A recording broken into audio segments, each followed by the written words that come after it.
Welcome, everyone. I'm Dr. John White. I'm the Chief Medical Officer at WebMD. Are you happy? Do you want to be happier? Can science help you on the path to happiness? My guest today says it can. He's co-authored a book with no other than Oprah Winfrey that's entitled Build the Life You Want: The Art and Science of Getting Happier. Dr. Brooks, thanks for joining me today. Thank you, John. It's wonderful to be with you. I have to say, I really enjoyed your book. What I was fascinated by up front, you say, people say to you, you must naturally be very happy, given your disposition, even how we were talking beforehand. But you say that's hardly the fact. What's going on here? There's a small handful of social scientists and neuroscientists in the United States who study happiness. I think I know them all. And I think it's fair to say that they're not an above average happiness group. And that might sound strange to begin with, but it really shouldn't surprise anybody. We study happiness for a reason. We want it.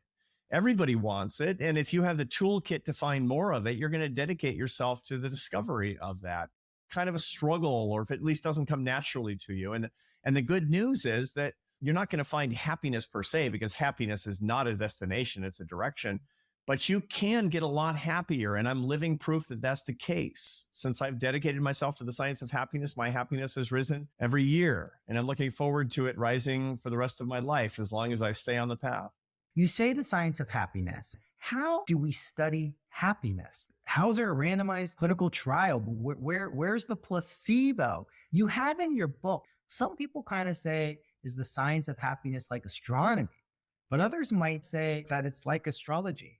Help us understand, how are you creating a science? Because that's what the book is about, using neuroscience to give us tips and tools to make us happier. Well, there's two ways that science really helps us to understand happiness. One is psychology and the other is biology. On the psychological side, that's social science. That's how I'm trained. I'm trained as a behavioral economist. And what we're trained to do is to look at large data sets and then use statistical techniques to simulate these drug experimental conditions. In other words, we can net out the things that are probably not causal in helping us to understand a phenomenon under consideration. If you find a group of people and some of them are happier than others, you want to look at all the things in their background, all the things that they're doing, and then you want to see statistically how each one of those things individually affects or is associated with their happiness. If you want to get even better at it, you do experiments. And that's what the field is really doing in social psychology, where we simulate real life in experiments where half of the people are exposed to a certain condition and randomly another half are not exposed to it. So it really does look like a drug treatment and control experiment. And that's where we're finding our most cutting edge data. You can take two groups of students and half of them just go about their lives, randomly selected, and the other half have to write a gratitude list, the top 5 things for which they're grateful, and then study the list every night and then update their list on Sunday. By the end of 10 weeks, they'll be on average 12% happier. And boy, oh boy, if I had a drug test that had a 12% effect, I would be a billionaire. How do we do that? Do we do that by a survey? Or you talk in your book about neuroimaging? Well, this is where the biology comes in. This is where neuroscience starts to play a very exciting role. So some of the times you just ask people about the differences in their life, and that's how you figure out whether or not something is having an impact. But sometimes you want a little bit more biological verification of what's going on. And we're getting better and better at understanding how the brain is processing different kinds of cognitions, different sorts of mental states. We understand more and more about the so-called limbic system. That's a console of tissue that was evolved over a 40 million year period and has one job, which is to translate the outside world stimuli, the things that you see and smell and hear and touch, and turn those things into information so that you know how to react. That information has another word. It's called emotions. Your limbic system creates emotions, nothing more positive and negative, to give you information about whether something is something you should avoid or something you should approach. And all those emotions, all those feelings are created in different parts of the brain. And we can actually see how the brain is processing those different emotions with brain imaging. We can see, for example, the amygdala, how it's active when people feel fear or they feel anger, how the insular cortex, when people are feeling disgust, either at a substance or at another person. And then we see how those create emotions that we actually will react to that make us happier or unhappier. What's the role of genetics? Well, the role of genetics, let's just say it's a depressing role, John. It's not something that I like particularly, but it's very important for us to understand. Now, this is another one of these scientific type experiments. There's a database of identical twins. These identical twins were born over about a 30-year period, and they were adopted into separate families. So what does this do? It gives us a natural kind of experimental set of conditions where you have these two twins who are carbon copies genetically, but they have different upbringings. And we can use statistical techniques to see what part of their personalities and their attitude toward life, including their general mood balance, their positive and negative moods, are genetic and which parts are circumstantial. And you find based on that, that not your happiness, but really how you feel from day to day, how much positive emotion versus how much negative emotion you feel, that's about 50% genetic. And that's important because it turns out that if you know that, for example, if you know that you have kind of a gloomy tendency based on your parents, you'll be a lot more careful with your habits. Same thing is true, John, for anything else. If you went to your doctor and you said, both my parents drink too much and all four of my grandparents, I have a genetic tendency to drink too much, your doctor would said, behavior, behavior, behavior, don't drink. Same thing with happiness. But there's not a gene as there is for some other conditions where we can test for genetic predisposition, correct? That's correct. We don't have that kind of specificity. We can't get that granular with what we're doing. And that's too bad. I wish we did, but we'll do the best we can nonetheless and get things that are directionally right so that we can give people good advice. What about one's environment? Is that the bigger play? You kind of said 50%. That's kind of right in the middle, Arthur. Which is more? Is it genetics? Is it environment? I'm going to come to a couple different things. Well, it's sort of 50-50, but environment is split into two baskets itself. So the environment has two parts to it, circumstances and habits. So that matters an awful lot. Now, your circumstances, you don't control them very much. You can give yourself better luck through your habits, but generally speaking, bad things are going to happen to you or negative things are going to happen to you, even in the best of lives, and positive things are going to happen in the worst of lives. You find that at any given moment, about somewhere between 10 and 40% of your happiness, let's just say 25% to make it, roughly something we can manage, about a quarter of your happiness. And it comes from what's going on. If good things are happening, it pushes your happiness up by a quarter. If bad things are happening, it pushes your happiness down by a quarter. But here's the thing. It doesn't last. Your circumstances never affect your mood for very long because your mood has to be transient. Because remember, emotions are information about the outside world, and you need to be ready for the next set of circumstances. So people think, boy, if my girlfriend breaks up with me, I'm going to be sad forever. No, you're not. You're going to be really sad for a couple of weeks and listening to sad songs. You're going to be kind of sensitive about it for about 6 months. But if you behave yourself and pay attention and get some good advice, by a year from now, you're going to be dating somebody else and you'll be pretty good because you can't be controlled by your positive and negative circumstances. What about folks that say, Arthur, you can just wish yourself to be happy. You can make yourself happy. Is that true? Well, you can and you can't. The truth is that if you're managed by your emotions, you're going to be a lot worse off. But there are lots of things that we can do. That's not wishing. It's actually working. There's no wishing. It's always working. It's the same thing with your physical health. You can say, I wish my blood pressure were lower. Well, I got a better idea. Start eating right and get into the gym. And then the working will actually do what your wishing did much more effectively than it would have otherwise. That's important. It's the same thing with happiness. You're not going to wish yourself happier, but you can work yourself to greater happiness by managing your emotions so that they don't manage you. And that means being conscious of what your emotions are and then using a set of techniques that we talk about, that Oprah Winfrey and I talk about in this book, about actually how to do that. So Arthur, let me ask you the question that everyone has on their mind. How did Oprah get your phone number? I often ask myself that, but when Oprah Winfrey calls and says it's Oprah Winfrey, of course, you don't quite believe it. Yeah, and I'm Batman. The reason that we got connected is because she's a reader of my regular column in the Atlantic, which she was reading over the coronavirus epidemic when she was locked down at her house, just like everybody was locked down in their houses. She's an omnivorous reader of information, is very interested in the science of happiness, got interested in my column. And when my last book came out, before the book that I wrote with her came out, she read it on the first day and called me up and said, what do you say we do some stuff together? And I said, let me think. Yes. I was going to ask you, you say, one way to be happy is to teach happy. But we know as scientists, if we're saying this as scientists, you don't test on yourself that we have inherent biases.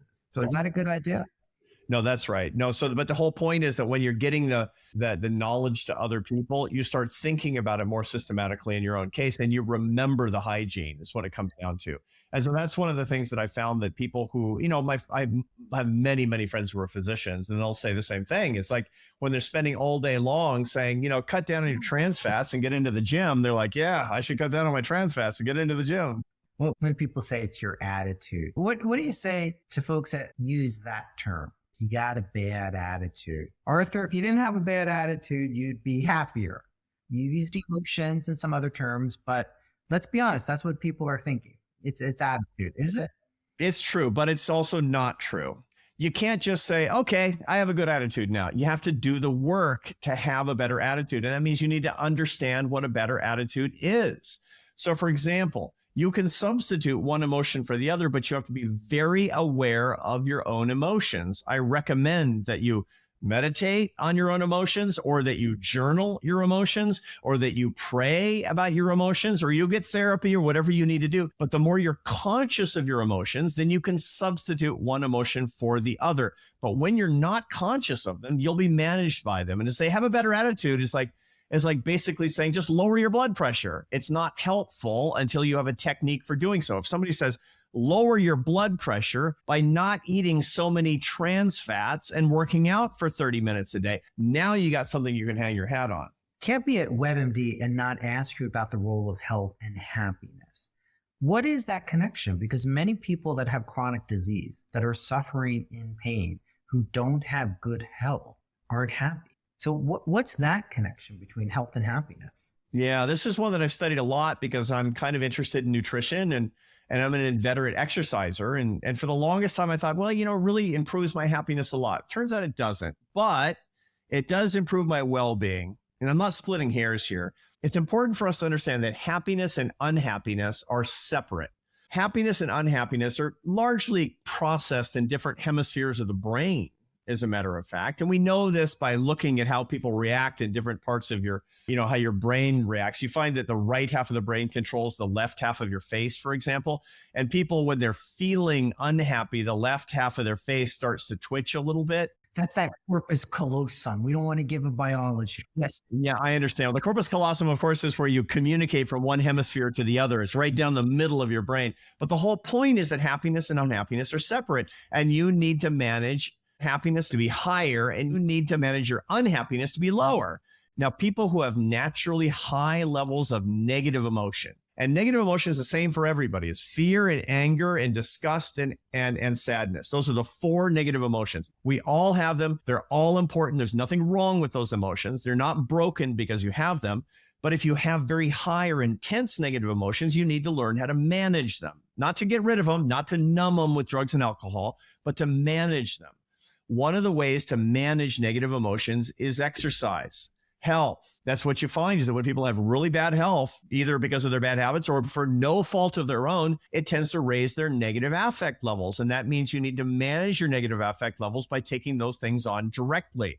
You are made as a human being to have a full range of emotions. John, if I offered you the deal, hey, John, I got a deal for you. I'm going to get rid of your sadness forever. You should not take the deal.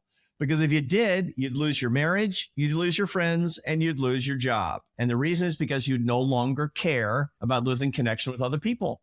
That's what sadness is all about. It makes you averse to losing something you really care about, usually a relationship with somebody that you love. That's the quintessential kind of sadness. The same thing is true with fear. If I got rid of your fear, you'd be dead in a week because you wouldn't actually be averse to threats. If I said, I'm going to get rid of your disgust, you get poisoned. It's a strong word, disgust. I like how you use that. Yeah. And there's a certain part of the brain dedicated to disgust because you need it to keep you safe and alive and healthy. And that means that negative emotions are a very important part of a full life. Furthermore, negative experiences are the way that you learn and you find meaning in your life. The important thing for us to understand is that a full life, full of well-being, has the full range of emotions and experiences. One of the biggest ways that we poorly serve young people today, is that we say it's kind of the opposite of what the hippies used to say. They used to say, if it feels good, do it, which is a great way to ruin your life, by the way.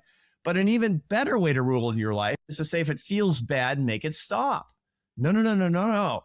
You need suffering in your life. You need pain in your life. You need fear in your life. You need these things so that you can learn and grow. They could be maladapted. They can be too strong. They can become a medical problem, to be sure. But the idea of thinking there's something wrong with me because I'm sad, no, because you're alive is why you're sad, and you need to learn about managing it and learning from it and growing from it. Unhappiness is literally part of happiness. Well, I think this helps me understand something you said in the book that I wasn't so sure of that I wanted to ask you, where you say for kids, I'm paraphrasing, maybe trophies aren't so good.